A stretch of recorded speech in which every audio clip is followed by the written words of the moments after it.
88번 문제서부터 보겠습니다. 88번 문제 보면은 다음 중 아래의 워크시트를 참조하여 작성한 수식의 결과는, 그러니까 인덱스 함수죠. 자, 인덱스 함수는 이제 뭐라는 이제 함수냐면 찾아오는 거죠. 뭔가 찾아오는 건데 b셋서부터 d9까지 b셋서부터 d9까지를 갖다가 참조 범위로 잡고 그 다음에 2,3이다 그럼 뭐야? 2,3은 참조 범위 안에서 두 번째 행이라는 소리죠. 그죠? 그러니까 어딜 말하는 거냐면 이 D001이 있는 행을 말하는 거죠. 이 참조 범위 안에서 B2부터 D9까지 범위 안에서 두 번째 행. 그죠? 를 말하는 거고, 즉 D001이 있는 행, 그리고 3은 판매 가격이 있는 열을 말하는 거죠. 이 범위의 세 번째 열, 판매 가격 열을 말하는 거니까, 즉 D001의 판매 가격을 말하는 거죠. 이렇게 하면, 그죠? 답은 그래서 몇 번? D001의 판매 가격이 결과로 나오게 된다는 소리니까 답은 몇 번이야? 2번이 되는 거죠. 88번 답은 2번. 그리고 그 다음 장으로 넘어가셔서 이제 89번 문제서부터 볼게요.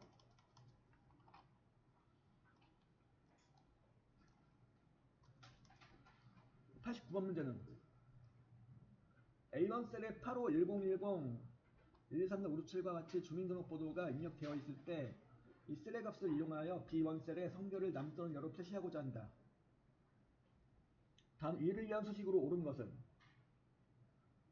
주민등록번호의 8번째 글자가 1이면 남자, 2는 여자인 이렇게 나와있죠. 이건 일단 초자함수를 가지고 하면 되겠네요. 초자함수를 가지고 하는 내용 1번에 나와있고 if 함수 또는 초자함수를 사용하시면 되겠는데,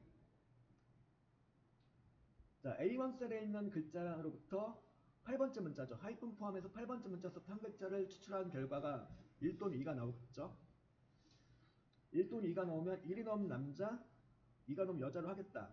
초자함수가 바로 이거죠. 리드함수의 결과에 따라서 1번이 나오면 남자를 골라오고 2번이 나오면 여자를 골라오고 그런 의미가 되는 거죠.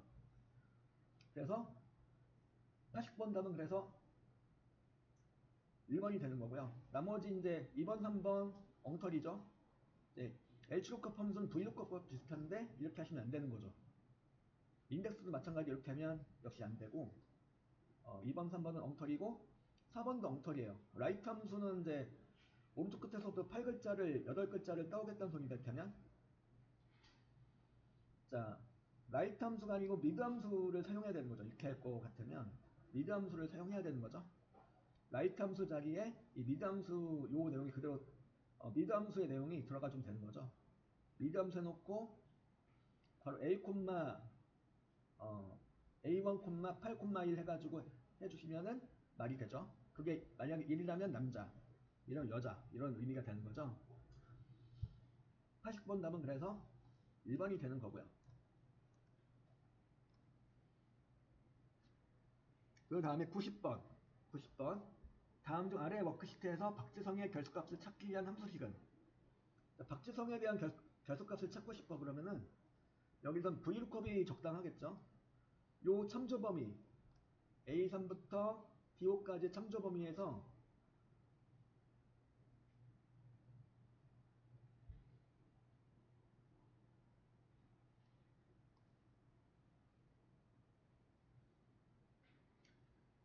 참조 범위 1010에서 박지성을 찾아갔어요. 박지성을 찾아가서 거기로부터 박지성의 결속값은 하나, 둘, 셋, 넷, 네 번째 열에 박지성의 결속값이 있다는 소리죠. 그래서 4를 찍어줘요. 그리고 그럼 여기 3번, 4번 Hlookup이라는 함수가 있는데 요거는 이렇게 하시면 안 되는 거죠. Hlookup이 아니고 Vlookup을 사용해야 돼요. 여기서 Hlookup에 대해서는 이제 또 다시 제가 설명드릴 기회가 있을 거고, Vlookup 함수를 갖다가 이용하시는데 1번과 2번 둘 중 하나가 되는 건데 답은 2번이에요. 왜 답이 2번이 되는 거냐면 마지막에 0을 찍어주는 거죠. 0을 찍어준 경우는 어떤 경우냐면 0의 의미는 정확히 일치 옵션이죠. 지금 여기 찾는 값으로 제정한 박지성하고 참조 범위에 있는 박지성하고 어때요? 정확하게 일치하는 거죠. 정확하게 일치할 경우에는 이렇게 정확히 일치 옵션 0 또는 펄스를 찍어주세요. 1번 마지막 1을 찍어주면 이건 뭐가 되는 거냐면 유사일치 옵션이에요. 문자 데이터를 찾는 값으로 하시는 경우에는 그때는 유사일치 옵션이 아닌 정확히 일치 옵션으로 하시면 돼요. 정확히 일치 옵션 0 또는 false로 해주시면 돼요. 그래서 답은 몇 번? 90번 답은 그래서 2번이 되는 거죠.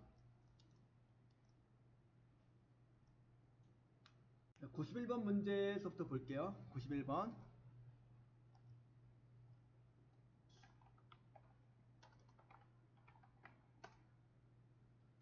91번 문제 보면은 C구셀의 뒷섬 함수죠. 뒷섬은 뭐 하는 함수예요? 합계를 내어주는 건데 조건을 설정하는 거죠. 조건을 설정하는 거고, 자, 뒷섬 함수를 비롯한 데이터베이스 함수의 공식은 처음에 뭐가 나오죠? 여기 데이터베이스 범위가 나오죠. A1부터 C7까지를 이렇게 해주시는 거죠. A1부터 C7까지를 갖다가 데이터베이스로 잡아주시고, 그 다음에 C1셀을 이렇게 필드로 잡아주는 거죠. 이렇게 하면 뭐가 되는 거죠? 상여금의 합계를 구해줄 것이다. 그런 얘기가 되는 거죠. 그리고 조건은 뭐야? A9부터 A10까지. 상여금이 100만 이상이다라는 조건이 되는 거죠. 이게 고급 필터 조건인데 고급 필터 조건도 데이터베이스 함수 조건으로 사용할 수 있다고 그랬죠. 그래서 상여금이 100만 원 이상인 것에 대한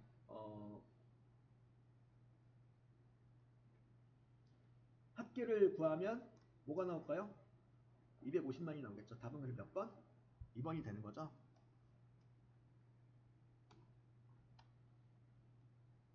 91번은 답은 2번이 되겠고, 92번. 다음 아래 워크시트에서 몸무게가 70kg 이상인 사람의 수를 구하고자 할 때 이 세븐셀에 입력할 수식으로 옳지 않은 것은, 자 일단 개수를 세워주는 거니까 디카운트 또는 디카운트 A를 이렇게 이용하시면 되겠는데, 자 일단 참고로 디카운트는 숫자 데이터의 개수만 셀 수가 있어요. 숫자 데이터의 개수만 셀 수가 있는 거고, 디카운트 A는 이제 모든 데이터의 개수, 숫자 문자 상관없이 모든 데이터의 개수를 세워줄 수 있어요. 그래서 데이터베이스 함수니까 조건을 설정해서 조건을 맞는 것의 개수를 세워준다. 그런 의미가 되는 거죠. 자 그러면 이제 옳지 않은 것은이니까 1번처럼 하면 될까요? 안 될까요? 디카운트니까 이거는 숫자의 개수만 셀 수가 있는데요. 참고로 2를 찍어주면 뭐가 되는 거냐면 이 데이터베이스로 잡힌 범위죠. A1부터 D5까지 중에서 두 번째 필드라는 소리죠. 2는 이 데이터베이스 범위 안에서 두 번째 열, 두 번째 필드라는 소리예요. 즉 이름 필드가 되는 거죠. 자, 이름 필드에서 개수를 셀 수가 있을까요? 디카운트로. 안 되겠죠. 0이 나오겠죠. 그죠? 그래서 답은 1번이 되겠고요. 이제 2가 나오려면은 1번처럼 하시면 안 되는 거죠. 2번은 돼야한대요. 되겠죠. 2번은 디카운트 A 함수예요. 디카운트 A는 문자도 셀 수가 있어요. 숫자뿐만이 아니고 문자도 셀 수가 있는 내용이어서,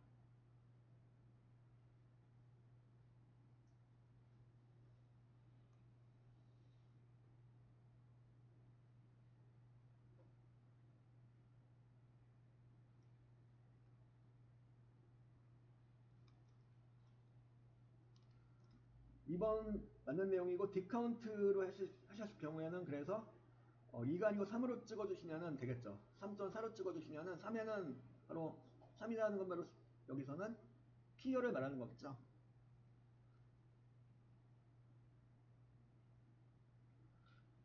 3으로 이렇게 설정해 주시면 그래서 이제 세 번째 열에서 숫자 데이터 개수를 세워주겠다 그 얘기죠. 몸무게가 70kg 이상인 사람의 피의 개수를 세워주겠다가 되는 거니까 얘도 가능하고, 4번도 물론 가능하겠고, 답은 그래서 92번 답은 1번이 되는 거죠.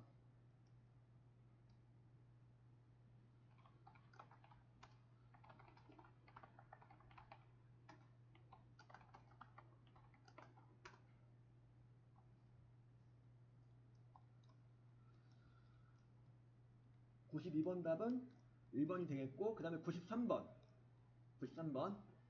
다음 아래 워크시트에서 수식 디에버리지 함수 이렇게 해놨죠. A사부터 20까지 갔다가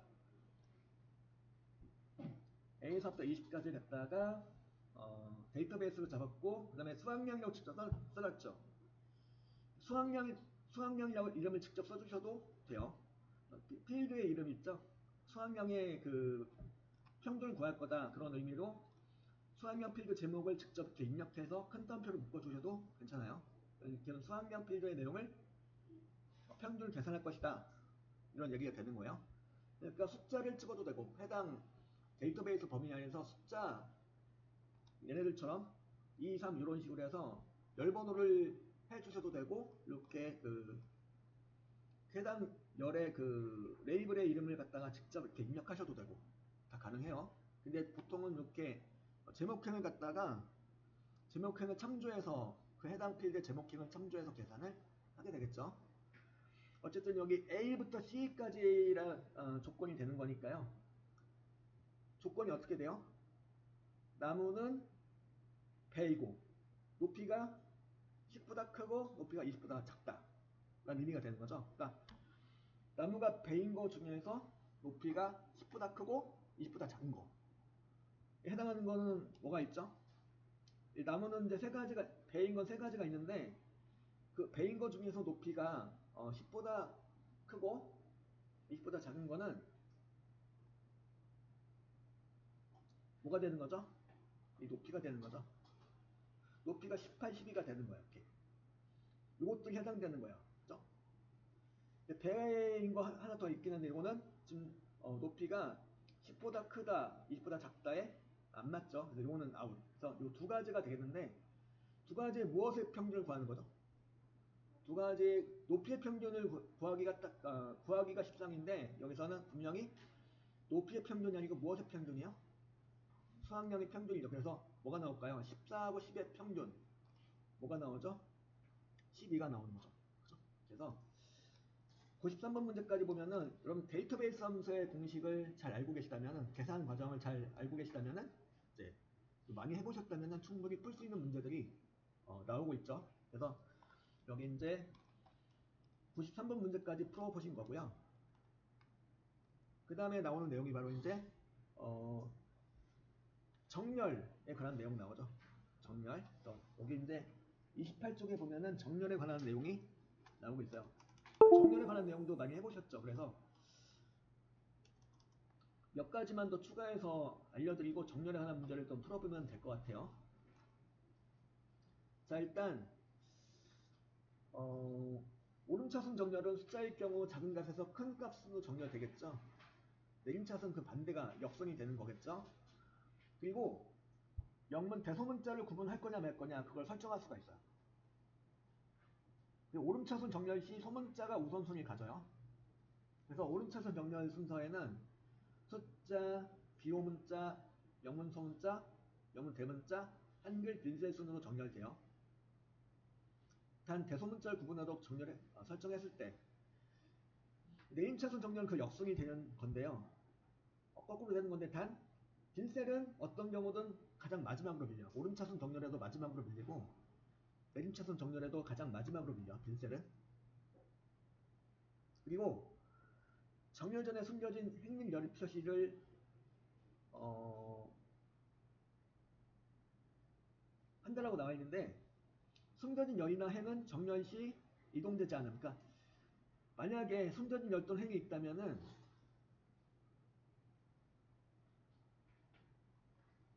그 해당 행 또는 열은 정렬 범위에 포함이 안 된다는 얘기죠. 그래서 숨겨진 열 또는 행이 있다면 걔네들 다 표시해놓고 정렬을 해야 된다는 소리죠. 표시해야지 그 내용들이 정렬이 된다는 소리고요.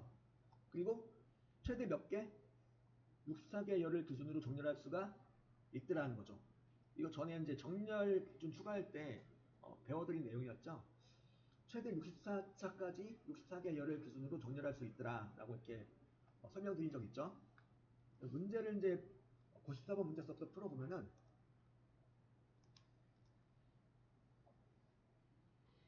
다음에 오름차순 정렬에 관한 설명으로 옳지 않은 것은 숫자는 가장 작은 음수에서 가장 양수의 순서로 정렬된다. 맞죠? 오름차순 정렬이니까. 그리고 영수자 텍스트는 왼쪽에서 오른쪽으로 정렬된다. 무슨 얘기냐면 예를 들어 텍스트 100 A100이 들어있는 셀은 A14이 들어있는 셀보다 뒤에 되고 A11이 들어있는 셀보다 앞에 정렬이 된다는 거죠. 그러니까 A1이 이제 그 앞으로 넘은 거고, 그 다음에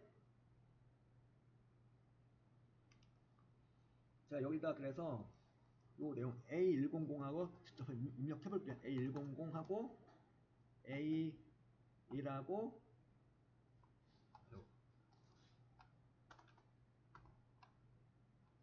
A11을 이렇게 입력해 볼게요. A11.